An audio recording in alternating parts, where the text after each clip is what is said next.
Bonjour, mon nom est Sona et j'aime la pizza, mais j'ai aussi d'autres passions comme jouer au tic-tac-toe. Ce que vous venez d'entendre a été généré par un modèle d'intelligence artificielle. On va regarder ça aujourd'hui, on va regarder comment faire, on va regarder le modèle et on va regarder quelques exemples. C'est parti, bienvenue dans ces nouvelles news de l'artificiel.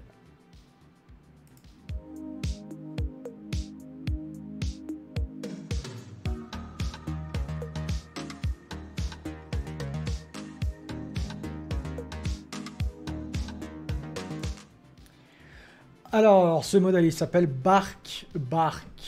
On a un Hugging Face, comme d'habitude, qui va nous permettre de tester un peu le modèle. Alors, c'est un peu lent, par contre. C'est un peu lent, mais vous allez voir que c'est quand même pas mal. Si vous voulez pas installer le modèle en fait sur votre ordinateur, parce qu'on peut l'installer, on va voir qu'il y a un GitHub. Vous pouvez tester, vous avez, je vous mettrai le lien dans la description, là vous mettez le texte que vous avez envie de faire prononcer par la voix. Hein. On va voir que ce modèle peut donc non seulement faire la voix, mais peut aussi faire chanter en fait ces voix. Et puis vous avez l'acoustic prompt, dont vous pouvez choisir le speaker. Et dans ces speakers, tous les speakers qui sont supportés, vous avez en français, en allemand, vous avez en anglais, en allemand, en espagnol, et je pense en japonais, coréen, portugais peut-être. Bref, il y a plein de langues qui sont supportées. On a vu celui d'avant, hein, ici, celui-ci. Bonjour, mon nom est Sona et Alors, le ton de la voix, il y a plusieurs speakers qui sont très bons, d'autres qui sont moins bons. Le ton de la voix, généralement, est vraiment pas mal. Donc vous pouvez tester ce modèle sur Hugging Face, et on a également ici un GitHub sur lequel il y a le code que vous pouvez exécuter sur votre ordinateur. Je suis même pas sûr qu'il y a besoin de GPU, je ne crois pas qu'il tournait sur le GPU, le mien, quand je l'ai testé. En gros, vous avez une librairie que vous allez installer, et puis ensuite vous avez un text prompt qui va vous permettre d'indiquer ce que vous voulez dire, et puis ensuite de générer l'audio. Il vous donne plein d'exemples hein, sur la page principale. Alors vous avez cet exemple ici, qui s'appelle donc, qui dit « Salut, je m'appelle Suno, j'aime la pizza, etc. » Alors là, c'est en anglais. Hello, my name is Suno, and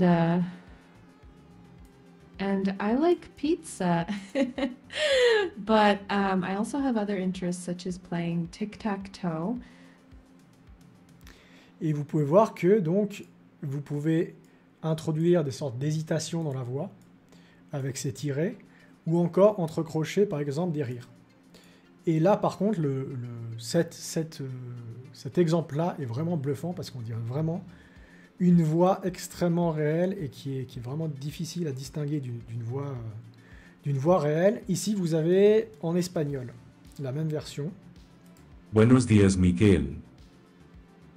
Tu colega piensa que tu alemán es extremadamente malo. But I suppose your English isn't terrible.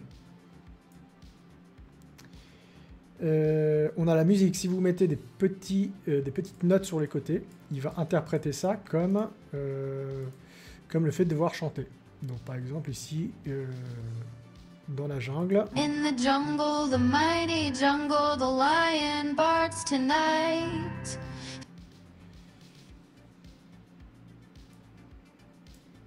Et là, vous pouvez donc, contrairement aux exemples précédents, vous pouvez ici, lorsque vous faites Generate Audio, vous pouvez utiliser History Prompt pour indiquer le speaker que vous voulez utiliser. Donc c'est comme sur l'interface Hugging Face, vous pouvez choisir le speaker. Ça donne ceci. I have a silky smooth voice, and today I will tell you about the exercise regimen of the common sloth.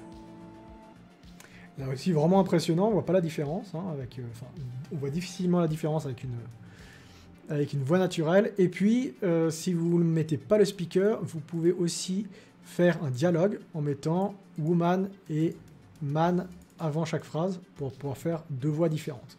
Et ça donne ceci. I would like an almond latte, please. Wow, that's expensive. Ce qu'il a aussi, selon quoi les voix peuvent être... on peut avoir l'impression qu'elles sont par exemple enregistrées ou qu'elles sont faites sur un micro beaucoup plus clair. Ça dépend des speakers. Et donc là, vous avez tout ce qu'il faut pour l'installer. C'est ce que j'ai fait, j'ai installé sur mon ordinateur. Donc j'ai fait quelques tests. Là par exemple, j'ai testé donc en français avec cet exemple, ce fameux exemple de je m'appelle Suno, j'aime la pizza, avec 5 voix différentes. Bonjour, je m'appelle Suno et j'aime la pizza. Mais j'ai aussi d'autres passions comme jouer au tic-tac-toe.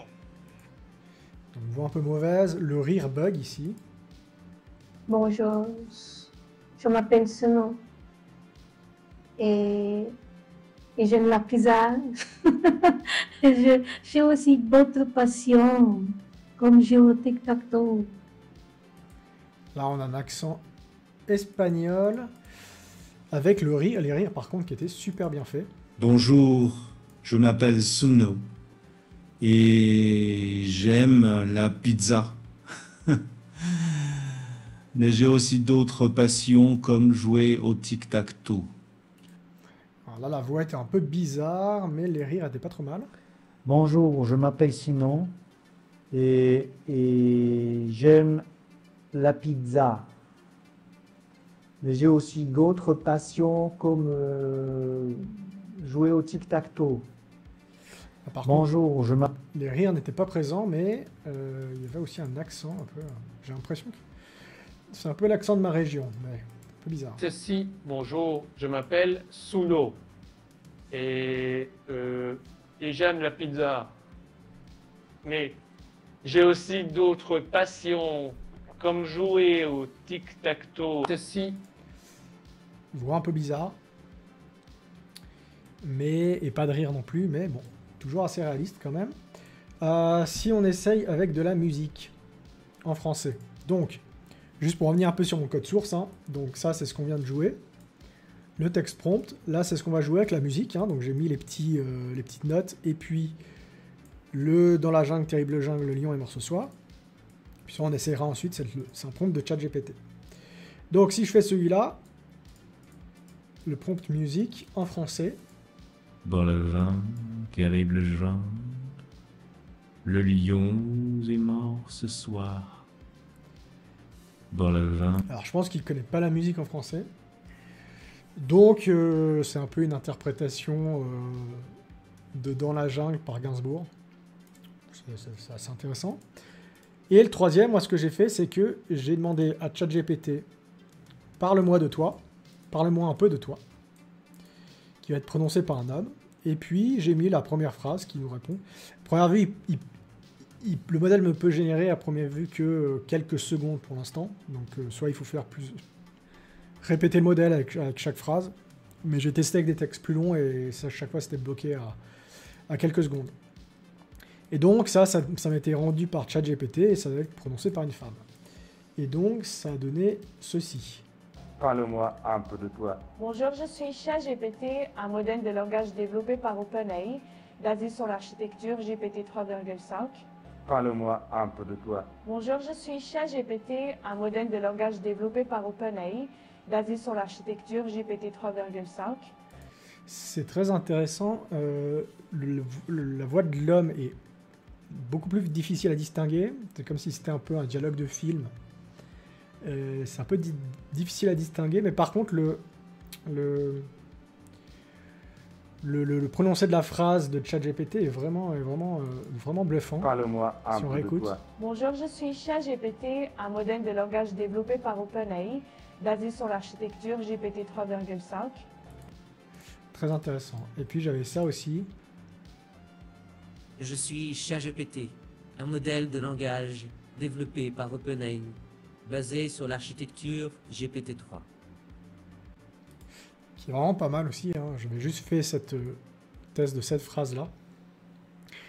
Et ça donnait vraiment quelque chose de pas mal, hein. Si on prend globalement les modèles de langage open source qui commencent à se développer, basés sur Llama, et qu'on va pouvoir faire tourner peut-être sur nos services, indépendamment d'OpenAI, et qu'on a ces modèles-là maintenant qui sont open source, hein, aussi, on peut les avoir, on peut les faire tourner sur notre système, bah, on va bientôt avoir, en plus avec la reconnaissance de le speech to text, la reconnaissance vocale, et ben, on va pouvoir combiner ces systèmes et puis bientôt avoir un chat GPT auquel on va pouvoir parler, et tout ça en open source. Et moi, en attendant, eh ben, je vous dis à bientôt. Je vais pas faire un tuto parce que c'est assez simple dans l'ensemble. Si vous maîtrisez Python, vous allez très facilement réussir à l'installer. Donc je vais pas faire un tuto, à moins que ça devienne un peu plus avancé, je ferai un tuto, mais une vidéo plus complète. Mais peu importe, le modèle va probablement évoluer, donc on va continuer à suivre ça parce que c'est très intéressant, hein. Vous imaginez bien, même pour le domaine artistique, hein, moi je vais essayer de faire...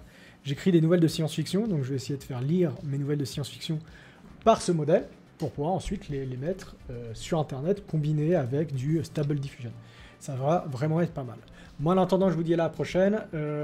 Abonnez-vous si ce n'est pas encore fait, activez la cloche, suivez-moi sur les réseaux sociaux, ça fera marcher la chaîne, et je vous dis à une prochaine. Ciao!